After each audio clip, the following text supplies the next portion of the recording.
Halo semuanya, bersama dengan saya di channel Nusa Sempurna dan hari ini di video pertama ini, ya ini sebenarnya video kedua ya. Video pertama yang tadi itu yang kayak yang buat selamat datang ya.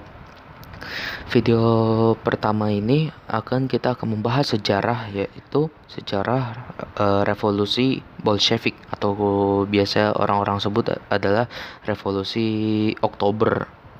Sumbernya ini kita ambil dari kompas.com, yaitu dengan judul di sininya Revolusi Oktober, latar belakang kronologi dan dampak. Oke, kita mulai.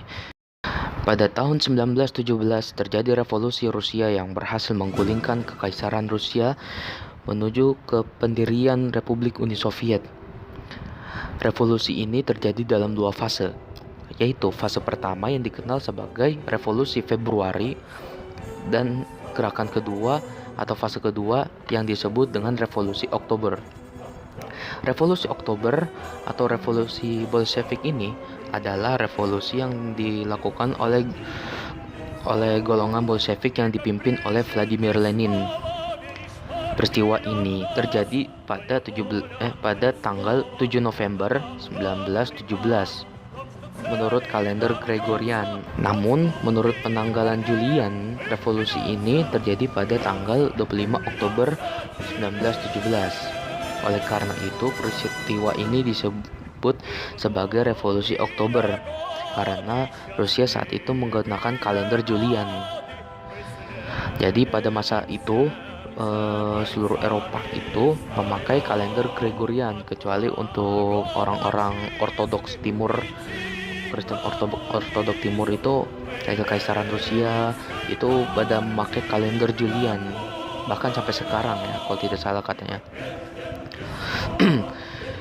Revolusi ini mengubah sistem pemerintahan liberal monarki menjadi sosialis komunis.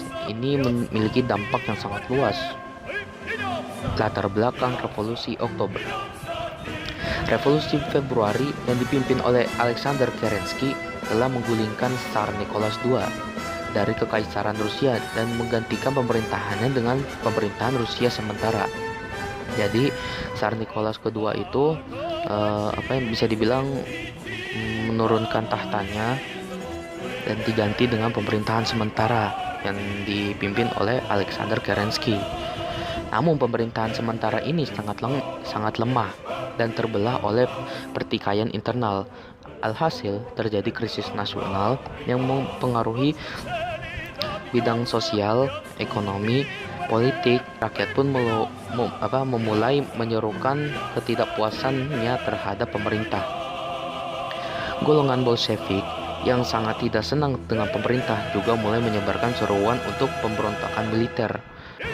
Popularitas Partai Bolshevik pun semakin naik setelah berhasil mengalahkan upaya kudeta oleh Panglima Tertinggi Angkatan Darat Lev Kornilov atau dikenal sebagai skandal Kornilov. Pada tanggal 10 Oktober 1917, Soviet Petrograd yang dipimpin oleh Trotsky atau biasanya disebut dengan nama Leon Trotsky memilih untuk mendukung pemberontakan militer. Kemudian pada tanggal 24 Oktober 1917, pemerintahan menutup banyak surat kabar dan menutup kota Petrograd dalam upaya mencegah revolusi kedua. Pemberontakan skala besar pun pecah. Pada hari selanjutnya, ketika armada laut Bolshevik memasuki pelabuhan dan puluhan ribu tentara bangkit mendukungnya. Pertempuran besar-besaran antara kubu pemerintahan dan tentara merah Bolshevik dimulai pada tanggal 25 Oktober 1917. Golongan Bolshevik memimpin pasukan mereka dalam pemberontakan di Petrograd atau sekarang biasanya disebut dengan Saint Petersburg, dan dulunya pada saat itu adalah ibu kota dari Kekaisaran Rusia. Di Kronstadt, para pelaut juga mengumumkan kesetiaan mereka kepada golongan Bolshevik. Tentara Merah semakin sistematis, mampu merebut fasilitas utama pemerintahan dan gedung komunikasi dengan sedikit perlawanan. Mereka juga menduduki stasiun dan kereta api supaya pekerjaan para pejabat pemerintah terhambat. Garnisun Petrograd dan sebagian besar unit militer kota pun bergabung dalam pemberontakan melawan pemerintahan sementara ini. Dan Alexander Kerensky dan pemerintahan sementara pun hampir tidak berdaya untuk memberikan perlawanan. Ketika Alexander Kerensky melarikan diri dari Petrograd, Lenin menuliskan proklamasi kepada rakyat Rusia.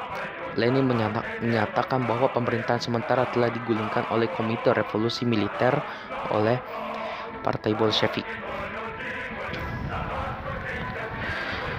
Dan dampak dari revolusi Oktober ini menyebarnya paham komunis ke seluruh dunia. Lahirnya sistem pemerintahan baru di Rusia, yaitu sistem satu partai. Lahirnya Republik Sosialis pertama di dunia. Dan makin banyak bermunculan rezim anti-Bolshevik atau anti-komunis. Pemimpin Rusia, yaitu Lenin, membentuk Dewan Rakyat Soviet sebagai wadah aspirasi untuk mewakili suara masyarakat kelas bawah. Pembagian tanah pun diberikan kepada para petani, memperoleh para buruh, dan menyita pabrik-pabrik. Bank-bank kini menjadi milik negara. Oke, seperti itu aja untuk sejarah revolusi Bolshevik kali ini. Jangan lupa di like, di share, dan di subscribe. Kalau misalnya mau ada lanjutan tentang perang sipil Rusia, Anda bisa ngituinnya di kolom komentar ya. Kalau mau dibikin part 2 nya tentang perang sipil Rusia, oke.